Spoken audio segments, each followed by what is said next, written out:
Hello everyone, and welcome to another installment of Erinn's Book Club.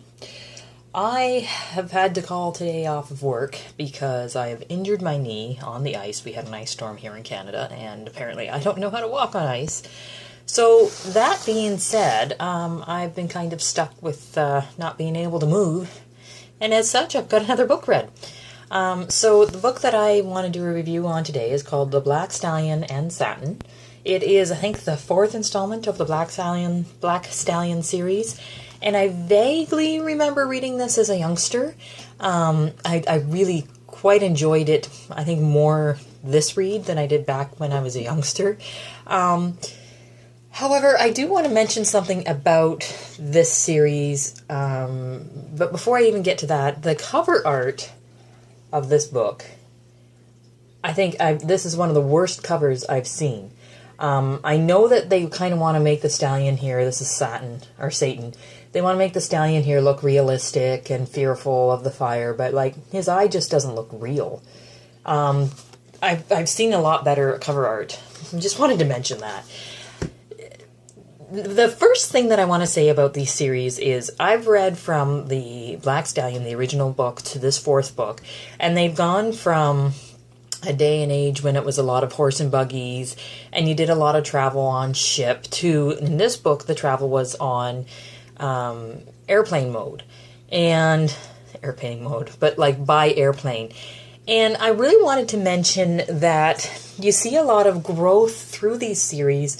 It's almost a study in history, not just a study in a boy and his horse. Like you get a study on how it was back in the day to when it was now.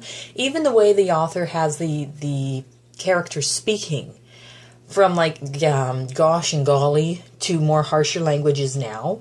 I find that a very rarity in a book, and I find it really enjoyable to read because of that.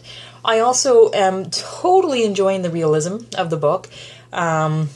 There's going to be spoilers in this review. All of my reviews have spoilers in them, so if you haven't read the book, go read the book and come back. But when there is swamp fever, which is EIA in the horse world, equine infectious anemia, that hits the racehorse, it's here in the racetrack, it's a new disease for them. There is no vaccine at the time for them, and them having to actually put down a superstar racehorse because it has this disease, and the fact that the disease doesn't care how famous these horses are or how loved they are, it's still going to progress, and you're still going to have to put these champions down if they get the disease, makes it so much more believable and so much more real.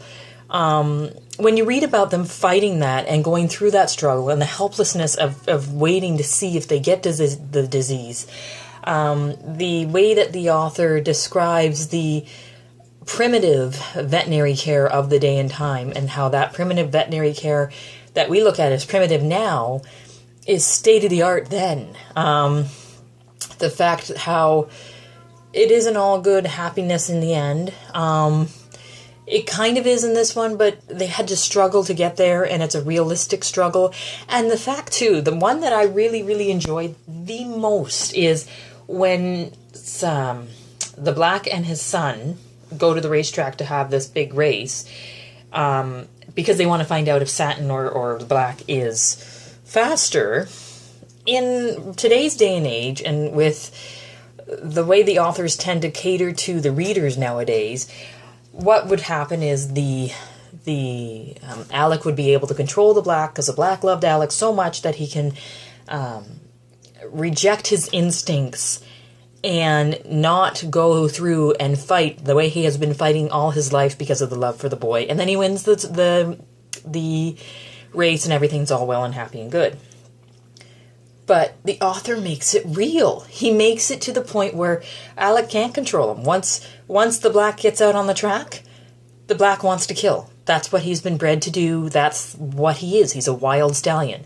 And nothing Alec can do can save that. Nothing Alec can do can change the stallion's point of view. Because in real life, yes, your horse can love you to the end, but if the horse decides they don't want to do something, guess what? They're not going to do it.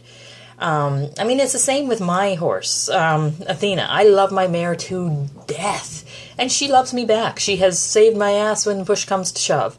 However, if she decides she doesn't want to do something, she ain't going to do it. And I love how Walter Farley keeps that in these books, to the point where before this disease broke out, they actually were going to scrap the black because he was too wild to race. And not only then did he say, oh, you know, poor Alec, he can't control his stallion, it's an awful thing for him. Instead, they went, well, now Alex realizes that it was unfair to ask this wild stallion that really technically isn't broke to then compete against many other stallions in a race. Like, he keeps the realism of the story, and I'm loving that. What I also want to mention, because there's another series I'm reading called Dragon Riders of Pern that I'm thoroughly enjoying too. However, there is a great big fault in Dragon Riders of Pern, whereas I constantly have to look up which book I should be reading next because I don't know the order. Whereas right here, again, Walter Farley knows what he's doing. There is a list here of all the books that should be read, and they're pretty much in order, although I think I missed the Island Stallion. I'm going to order the Island Stallion when I order the Black Stallion's Blood Bay Colt. I'll order those two. But because there's a list here, I know which one is next. The only fault that I have in this series is, like, they have the list, which I love, but they don't have any indication as to what book number this is. Like, if you read the back, it will tell you that in this, the fourth tale of Alex Ramsey and his champion horses. So it tells you it's the fourth book here, but it doesn't tell you anywhere here. So that's a frustrating thing, but in the end, I much rather would like to have the chart as to what book to read next than nothing at all. So this I'm ecstatic about. So I also wanted to ask you guys, because in these books I've noticed in the end they have, let's see if I can find it now that I've got your attention. They have turned the page for an exciting preview of another story by Walter Farley featuring the Black Stallion, called The Black Stallion's Ghost. Okay? I don't ever read these, because you get 2 or 3 chapters, you get really into the book, and then you don't have the book to finish. So, do you guys read these? Like, do you actually read to see if that's something that you want to read in the future? Because I don't think that's the way I work. But other than that, I must say that if any of you guys have young ones that are into horses, or even if you want to have that nostalgic feeling for reading something that made you feel good in the past, I, for one, really enjoyed this book because I'm feeling kind of sorry for myself with my injured knee and not being able to get to the barn. I miss my horses dearly, so this kind of helps me with that. But the Black Stallion and the Black Stallion and Satan, really, really good book. You guys should pick it up.